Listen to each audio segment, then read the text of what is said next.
भाई साहब, आपको लगता है कि एक वाक़े को, जो तकरीर थी गंडापुर साहब की, उसको इस्तेमाल करके पार्टी पर को फिर क्रैकडाउन का सामना करना पड़ेगा? और क्या ये सस्टेनेबल होगा?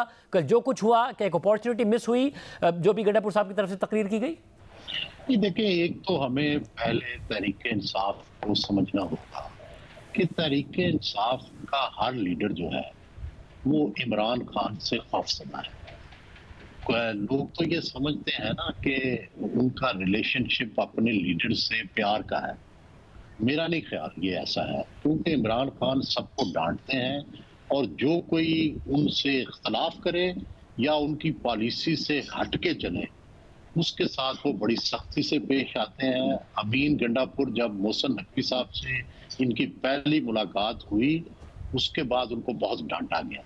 और आपको पता है कि ये जिस दिन जलसा पोस्टपोन हुआ है, उस दिन खान साहब की बहन अलीमा खान ने उनकी जो क्लास ली और उसके बाद उनकी जो मीम्स बनाई गई कि उसमें उन्होंने वर्दी पहनी हुई है। मिनिस्टर गौहर ने, अमीन गंडापुर ने, उमर अयूब ने। तो प्रॉब्लम यह है कि ये जब पार्टियां इस तरह से सेल्फ डिस्ट्रक्टिव मोड पे चली जाती हैं, यही होता है कि जब आप इंतहा पसंदी का एक रवैया अपना लेते हैं तो उससे कोई हटे तो उसको गद्दार समझा जाता है, उसको कहा जाता है कि आप तो एस्टेब्लिशमेंट से मिले हुए हैं। फिर क्या लोग करते हैं कि एक से एक बढ़ के गाली देता है, एक से एक बढ़ के अग्रेसिव जो है वो स्टांस लेता है। तो ये सबका यही हाल है कि ये अब उस पॉलिसी के स्टेज है कि खान की पॉलिसी से इख्तलाफ नहीं कर सकते, उसको ये मशवरा नहीं दे सकते कि जनाब ये तो सेल्फ डिस्ट्रक्टिव मोड है, इससे तो नुकसान ही होगा। तो वो हो रहा है और वजह उसके पीछे यही है कि या तो इमरान खान अपनी पॉलिसी तब्दील करे, वो तो तब्दील कर नहीं है। वो तो आप ये देखें कि ये जितनी बातें हुई हैं जर्नलिस्टों के बारे में, एस्टेब्लिशमेंट के बारे में, अपने सियासी मुखालफों के बारे में, ये तो वही रेपुटेशन है जो पीटीआई से यही नैरेटिव रहा है कि, और उससे कोई उन्होंने हट के बात नहीं की। और ये सब कुछ किया गया है इमरान खान को प्लीज करने के लिए।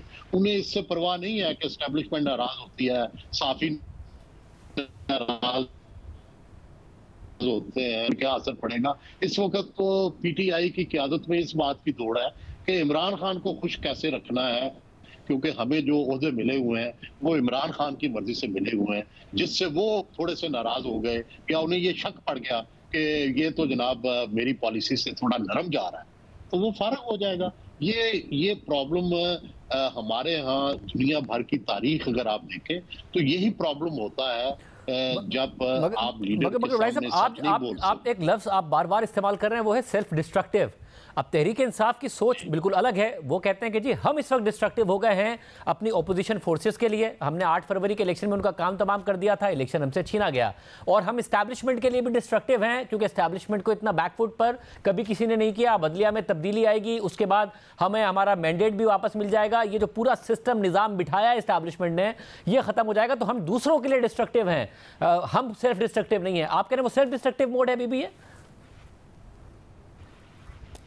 नहीं, देखें, गुजारिश है कि काश उनकी ये बातें दुरुस्त होती और पाकिस्तान में सिर्फ जमहूर जो है उसकी आवाज पे सब कुछ तब्दीली हो जाती। तो फिर तो पीटीआई जो कह रही है वो बिल्कुल दुरुस्त है कि वो बड़ी पॉपुलर पार्टी है और वो उसमें सबको तबाह कर दिया। लेकिन पाकिस्तान के हकायक, यहाँ एक हाइब्रिड रजीम है। यहाँ पे मैं शुरू से कहता आ रहा हूँ कि मकबूलियत और कबूलियत का कॉम्बिनेशन है। तो अगर आपने कबूलियत वालों को खुश करके इक़्तिदार लेना है तो फिर तो सेल्फ डिस्ट्रक्टिव है ना कि आप उनसे लड़ाई को बढ़ाते जा रहे हैं, आप उनसे जो है उनको एंटेगनाइज कर रहे हैं बजाय प्लीज करने के। एक तरफ आपकी ख्वाहिश है कि एस्टेब्लिशमेंट हमसे मुज़ाकरात करे, दूसरी तरफ आप उनको रोज थ्रेट देते हैं। लेकिन हुआ क्या है कि वक्त के साथ साथ मैं ये समझता हूँ कि ये जो जलसे की इजाजत दी गई है, ये इसके मुख्तलिफ लोग तोजी देते हैं, लेकिन मेरी तोजी बिल्कुल डिफरेंट है। मेरा ये ख्याल है कि हुकूमत ने अपनी स्टेबिलिटी कायम कर लिया है, इस वजह से उनको पहली बार ये इजाजत दी गई है। ये दरअसल उनको अब इससे खतरा नहीं रहा कि ये जलसा कर भी ले तो उनको कोई खतरा नहीं होगा। और अगर ये सिर्फ जलसा कर लेते तो मेरा ख्याल है कि वो ज्यादा इनके लिए पॉजिटिव होता जलसे की ये जुबान इस्तेमाल ना करते तो शायद फिर भी कभी एस्टेब्लिशमेंट से इनकी बात जो थी, जिस तरह से अंदरूने खाना तो बात हो रही है लेकिन डायरेक्ट कोई बात नहीं हो गई। तो ये इन्होंने ये करके, एक तो ये है कि सियासी तौर पर अच्छा नहीं किया, क्योंकि सियासी जमातों से भी मुज़ाकरात करने हैं, आपने मुल्क के अंदर एक कंसेंसस भी डेवलप करना है, और फिर आपने जिससे कुछ लेना है आप उसी को थ्रेट कर रहे हैं। तो ये तो सेल्फ डिस्ट्रक्टिव है ना, कि आप अपने बॉस को या अपने उस शख्स को जिससे आप डिमांड कर रहे हैं कि मेरे से मुज़ाकरात करो, उसी को थ्रेट कर रहे हैं। मतलब तो मगर ये वाली जो बात है, ये भी हमें नजर आया कि जब गणेपुर साहब कहते हैं कि जब इनके आगे खड़े हो जाओ तो ये पांव पड़ जाते हैं। जिस तरीके से आजम सवाती को सुबह 7 बजे इमरान खान साहब से मुलाकात के लिए भेजा, वरना तो उनसे मिलने नहीं देते। अब आज इमरान खान साहब ने इस बात की तस्दीक दोबारा भी कर दी कि जी एस्टैब्लिशमेंट ने पैगाम भेजा था मुझे जलसा मुलतवी करने के लिए कि खतरा मौजूद है।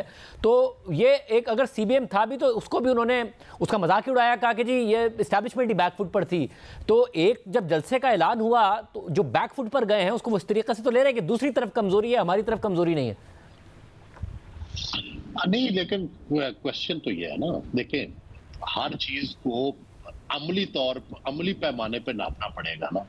कि सवाल ये है कि वो जो चाहते थे, जिस तरह की हुकूमत एस्टेब्लिशमेंट उन्होंने बना ली, वो जिस तरह का निजाम लाना चाहते थे वो ले आए, जिस तरह की पार्लियामेंट वो चलाना चाहते थे वो चल पड़ी। वो जो PTI को जेलों में और जिस तरह रखना चाहते थे उन्होंने रखा हुआ है। तब्दीली क्या आई है, सिवाय इसके कि राय आमा जो है वो उनके हक में नहीं है फिलहाल। लेकिन सवाल तो यह है कि उन्होंने जो सिस्टम जिसकी बुनियाद रखी वो चला दिया है, और अगर उनको IMF की किस्त भी मिल जाती है तो उसके बाद तो आप यूं समझे ना कि एक सिस्टम चल पड़ेगा। और फिर जो PTI को ये ख्याल है कि मुआशी अबतरी हो जाएगी, डिफॉल्ट हो जाएगा, जिसपे वो बैंक कर रहे हैं सारा, कि एक तरफ बाहर से जो है वो फंड नहीं मिलेंगे, मुआशी अबतरी होगी, दूसरी तरफ मुल्क के अंदर अदम इस्तेकाम होगा, तो उससे आप जो है वो फायदा हासिल कर लेंगे।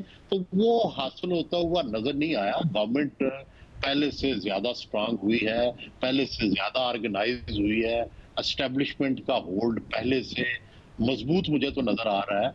और जो PTI की जो अंदरूनी लड़ाइयां हैं उसने उन्हें कमजोर किया है। अग्रेसिव भड़कों से आप जो है वो तासुर तो कायम कर सकते हैं, लेकिन ये हकीकत तो नहीं है ना। वैसे मगर एक और उम्मीद, ज़ाहिर आप जो तज़किया दे रहे हैं, आप कह रहे हैं कि असल में जो सेटअप आया उसने अब अपने कदम जमा लिए हैं, मगर इमरान खान साहब का ये ख्याल है, क्योंकि अभी ताज़ा बांग्लादेश में हुआ है, कि उस तरफ मामला बढ़ रहे हैं और पब्लिक इस तरीके से बाहर निकलेगी कि ये निज़ाम रह नहीं पाएगा। देखिए, गुजारिश ये है कि बांग्लादेश से हमारा तकाबुल बनता नहीं। पहले तो बात यह है कि क्या बांग्लादेश में पहले तो इमरान खान साहब जो स्टूडेंट मूवमेंट थी वो उसके साथी बने हुए थे, ठीक है, कि भाई स्टूडेंट मूवमेंट के सपोर्टर है। अब सवाल यह है कि नतीजा क्या निकला है, कि वहां तो फौज आ गई है और फौज का निजाम आ गया। तो पाकिस्तान में तो पहले ही फौज का सपोर्टेड निजाम है, तो वहां क्या नतीजा क्या निकला, यानी अवामी स्ट्रगल हुई, अवाम निकले और उन्होंने मुंतखब हुकूमत की बजाय फौज के हवाले कर दिया। तो ये कोई मिसाल अच्छी है कि जिसको फॉलो किया जाए पाकिस्तान में।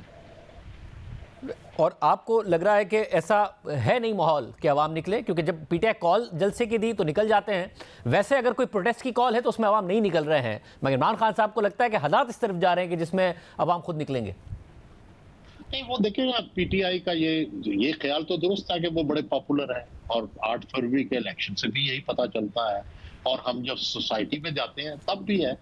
लेकिन दूसरी तरफ एक हार्ड रियलिटी ये है कि पाकिस्तान के अंदर यहाँ की जो स्टेट है, ये जो रियासत है, इससे लड़ना भी कोई आसान नहीं है। अगर ये लड़ने वाली ही स्ट्रेटेजी होती तो 9 मई को कामयाब हो जाते। उस दिन तो इमरान खान गिरफ्तार हुए थे, उस दिन तो वो बड़े पॉपुलर थे, उस दिन तो वो कॉल पे, उससे पहले सारी PTI ये कह रही थी कि जिस दिन इमरान खान कॉल देंगे पूरा पाकिस्तान निकल आएगा, और इसी वजह से वो 9 मई की कॉल दी गई थी। तो ठीक है, बहुत तबाही हो गई, हमले हो गए, लेकिन क्या हुकूमत बदल गई? क्या उस दिन बगावत कामयाब हो गई? क्या उस दिन सब कुछ बदल गया? नहीं बदला, बल्कि उससे PTI को नुकसान हुआ। अगर ये ना करते तो शायद इलेक्शन में और सीटें ले लेते, क्या इस हो सकता है उनकी हुकूमत आ जाती, हो सकता है 2-3 प्रोविंसेस में उनकी हुकूमत आ जाती। देखिए जो एक पुरअमन सियासी जमहूरी जिद्दोजहद है, तारीख ने ये साबित किया है कि इसकी ये ज्यादा बेहतर होती है हमारे जैसी सोसाइटियों में। आप बगावत से दुनिया में जितने भी इनकलाब आए हैं, चाहे वो फ्रांस का इनकलाब हो, ईरान का इनकलाब हो, जो इनकलाब लाने की कोशिश कर रहा होता है उसको फायदा नहीं पहुंचता, किसी और को फायदा पहुंच जाता है, जैसे बांग्लादेश में हुआ है। मगर वैसे साहब फिर वैसे आप इमरान खान साहब को भी करीब से जानते हैं, उनके पूरे करियर आपने देखा है। खान साहब एक स्मार्ट पॉलिटिशियन तो हैं, जिस तरीके से उनका राइज हुआ 2002 में अगर जनरल मुशर्रफ के करीब गए, फिर मुशर्रफ का डाउनफॉल हो रहा था तो हमें नजर आया कि वो नवाज शरीफ साहब के भी करीब आ गए, फिर जनरल पाशा, फिर जनरल जहीरुल इस्लाम, फिर जनरल बाजवा, जनरल राहील शरीफ, इस सबसे होते हुए वो इस स्टेज पर पहुंचे हैं। जनरल बाजवा पर इल्जाम लगा रहे थे हुकूमत गिराने का उसके बाद, मगर उनसे फिर ऐवान सदर में मुलाकातें भी कर रहे थे, उन्हें एक्सटेंशन देने को भी तैयार हो गए थे, एक आर्जी तोसी के लिए भी तैयार हो गए थे। तो स्मार्ट हैं, वो जानते हैं उनका फायदा कहाँ है, किसको कहाँ लालच देनी है, कैसे आगे बढ़ना है। ये क्या मेथड होगा कि वो क्या ब्लाइंड खेल रहे हैं फिर इस वक्त, या उन्हें कुछ ना कुछ दिख रहा है जिसकी वजह से ये बातें कर रहे हैं? ये देखें, इमरान खान स्मार्ट हैं, हीरो हैं सोसाइटी के, लेकिन सगेशियस और जो एक स्टेट्समैन होता है, एक जो ऐसा पॉलिटिशियन होता है जो जिसमें लचक होती है, वो बिल्कुल नहीं है वो। और मेरा ये ख्याल है कि इतनी पॉपुलैरिटी के बावजूद जेल चले जाना और इक़्तिदार से दूर हो जाना, अपनी हुई असम्बलियों को तोड़ देना, खुद ही हुकूमत से बाहर निकल जाना, खुद ही फौज से लड़ाई ले लेना, ये सारी वो गलतियां हैं जिनकी वो सजा भुगत रहे हैं।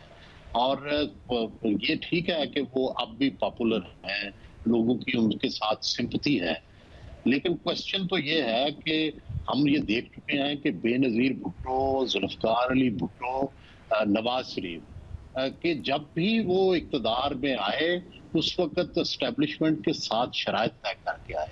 मोहतरमा बेनजीर भुट्टो जैसी जो पॉपुलर लीडर थी, 10 लाख का उनका मजमे ने इस्तकबाल किया था लाहौर में, और जब उनको 88 में हुकूमत मिली तो 3 वजीर एस्टेब्लिशमेंट ने अपने रखे और सदर भी अपना रखा। नवाज शरीफ साहब 1990 में जब आए तो 5 वजीर जो थे वो एस्टेब्लिशमेंट में दिए और सदर भी अपना गुलाम इसहाक खान रखा। तो हमें देखो, अगर तो माजी से कुछ रहनुमाई मिलती है और माजी को अगर देख के ही कोई फैसला किया जा सकता है, तो ये हमारे पाकिस्तान की मिसालें हैं। वैसे मगर इस वक्त तो एक, क्योंकि इमरान खान साहब ने जलसा भी कैंसिल किया था, तो इस वक्त जो बात ना करने की का मसला है वो तो एस्टैब्लिशमेंट की तरफ से नहीं है वड़ाई साहब, क्योंकि इमरान खान साहब तो तैयार थे, वो खुश भी थे उस दिन 22 अगस्त के जलसे के बाद जब वो सहाफियों से मिले और कहते हुकूमत की इस वक्त टांगे कांप रही है कि एस्टैब्लिशमेंट से राब्ते के हवाले से, तो उन्होंने उनकी बात मानी, मगर आगे से सख्तियां और हो गई। तो इस वक्त जो सख्ती है वो एस्टैब्लिशमेंट की तरफ से नहीं है।